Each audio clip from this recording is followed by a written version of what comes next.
अरहतो सम्मा सम्बुद्धस्स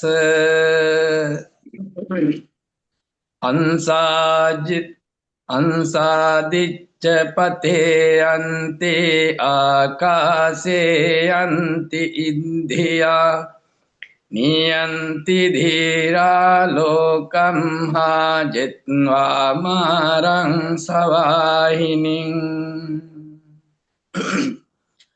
हंस स्वच्छंदता से आकाश में विचरण करते हैं, उसी प्रकार हृदय से योगी जन भी आकाश की ओर गमन कर जाते हैं। धैर्यवान पंडित जन मार की सेना को पराजित कर इस संसार के आवागमन चक्र को पार कर निर्वाण की ओर निकल जाते हैं। प्रिय उपासक उपासिकाएं, आज भी महाबोधि धम्म सभा की शुरुआत करने के लिए, धम्म चिंता के लिए मुझे निमंत्रण दिया, मौका दिया, उसी के लिए आप सभी लोगों को धन्यवाद।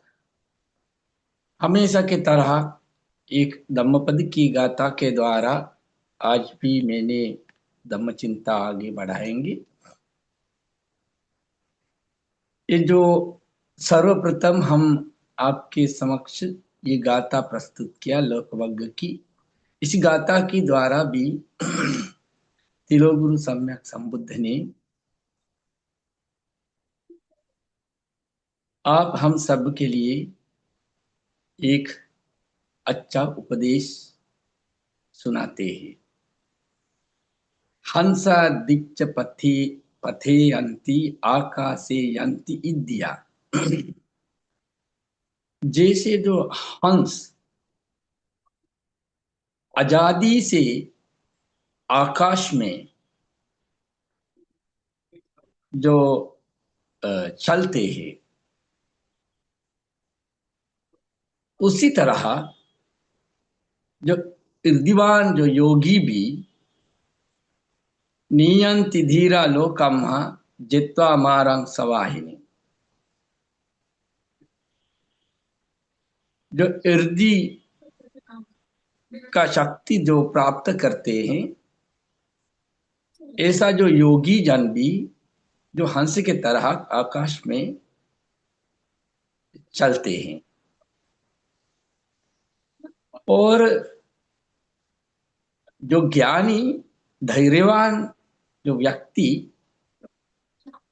मार की सेना को, जो मार को पराजित करके, जो अपने के भीतर की जो बुराई को हरा करके निर्वाण की ओर निकल जाते हैं। इसलिए ये हमारे लिए भी बहुत प्रेरणा देते हैं। तो इस संसार की अनेक काम में, अनेक जिम्मेदारी में हम लोग व्यस्त रहते हैं और हमारे इंद्रियों के द्वारा पूरा इसी संसार की जो सभी घटनाएं हमारे भीतर संस्करण कर देते हैं। जीवन भर इसी तरह संस्करण करते करते हमारे मन, दिमाग भारी हो जाता है।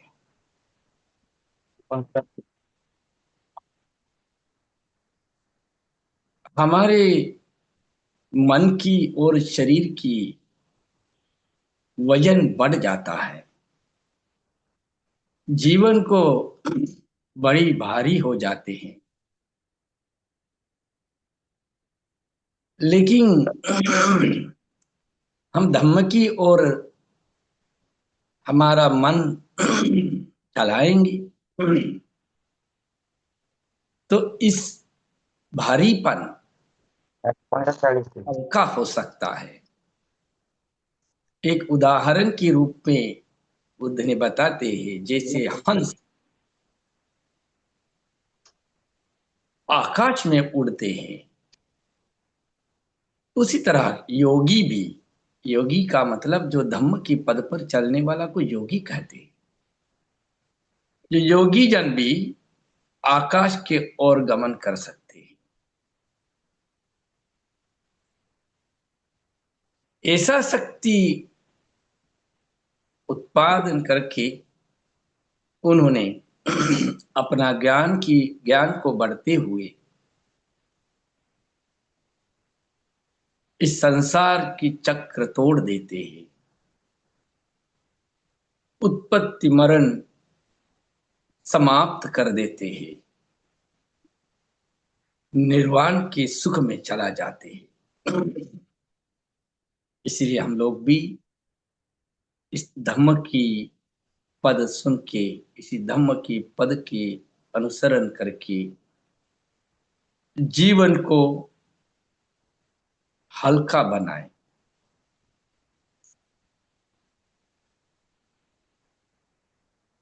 आकाश में उड़ता जैसा हल्कापन जीवन में महसूस कर ले, और निर्वाण की ओर भी कदम रखने का काम करेंगे।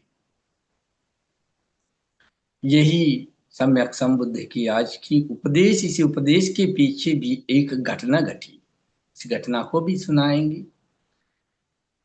जब सम्यक संबुद्ध ने जेतवन विहार में रहते थे, तो कुछ 30 संख्या की एक भिक्षु दल इधर उधर घूमते हुए बुद्ध को मिलने के लिए बुद्ध विहार आया।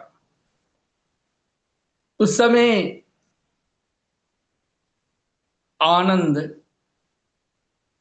भिक्षु भी बुद्ध को सेवा करने के लिए बुद्ध की कक्ष में जाने की तैयारी किया। तो आनंद देख रहा है कि जो 30 भिक्षु की दल बुद्ध विहार के ओर आ रहा है। उन्होंने सोचा, अगर ये लोग बुद्ध को मिलना है तो पहले इन लोगों को बुद्ध से बात करवा देंगे, उसके बाद हम जाकर बुद्ध की सेवा करेंगे। फिर जो 30 भिक्षु आए तो आनंद से बात हुई। बात करके बुद्ध के बुद्ध को मिलने की आशा बताए। तो आनंद भिक्षु ने 30 भिक्षु सम्यक संबुद्ध की कक्ष तक लेके गया। बुद्ध ने अपने कक्ष के भीतर विराजमान थे। तो ये सभी भिक्षु बुद्ध के कक्ष के भीतर भिजवा कर भिक्षु आनंद ने बाहर बैठ गया। उन्होंने सोचा,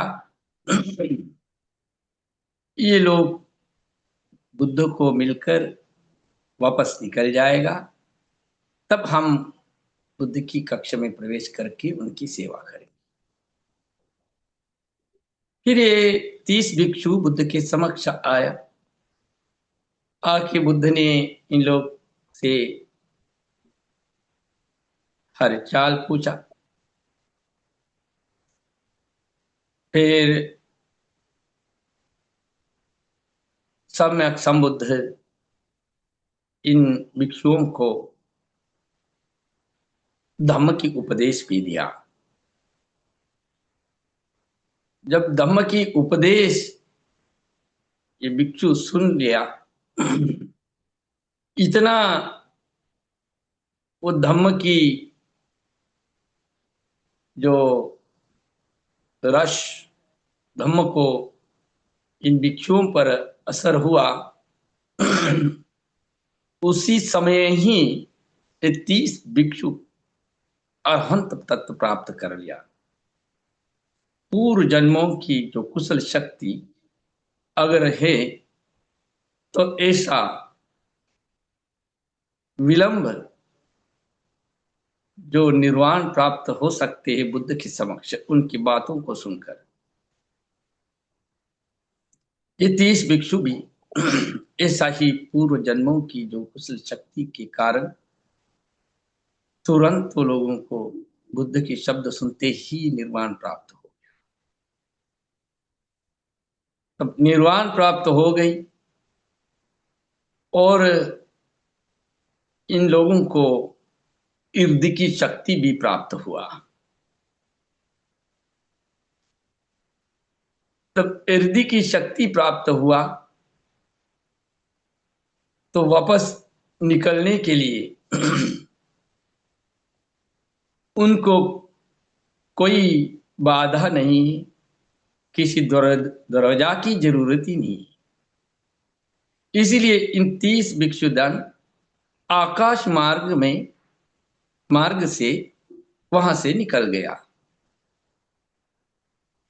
तब आनंद भिक्षु बाहर इंतजार कर रहा है कि 30 भिक्षु कब बाहर निकले, तब भीतर जाकर के बुद्ध की सेवा करें। बहुत देर तक इंतजार किया कि 30 भिक्षु बाहर निकलते ही नहीं। तब इंतजार करते करते आनंद ने सोचा भीतर जाकर देख लेंगे। भीतर प्रवेश कर लिया तो कोई भिक्षु दिखाई नहीं दे रहा है बुद्ध की कक्ष के भीतर, और कुछ भी आवाज भी नहीं है।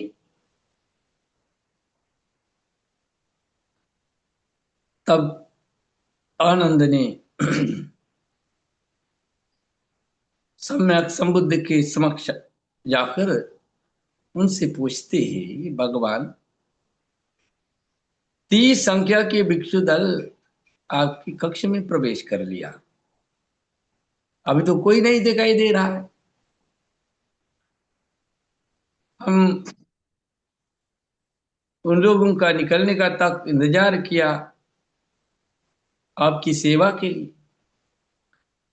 बुद्ध बताते हैं वो लोग तो कभी निकल चुके हैं, बहुत पहले ही निकल गया। तो आनंद को बहुत बड़ी शंकाएं हुआ, कैसे निकल गया, हम तो दरबार में ही बैठे थे, कोई वहां से गए ही नहीं। बुद्ध से पूछते, तब सम्यक संबुद्ध ने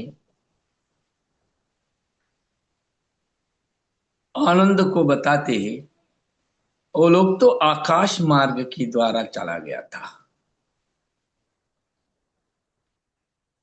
फिर आनंद पूछते हैं ये बात सही है, वो सब इर्द प्राप्ति अरहंत थे क्या? तब सम्यक संबुद्ध बताते हाँ जी, उन लोग तो धम्म सुनते ही पूर्व जन्मों की कुशल शक्ति के कारण तुरंत ही निर्वाण प्राप्ति भी, इर्दी शक्ति भी प्राप्त कर ली।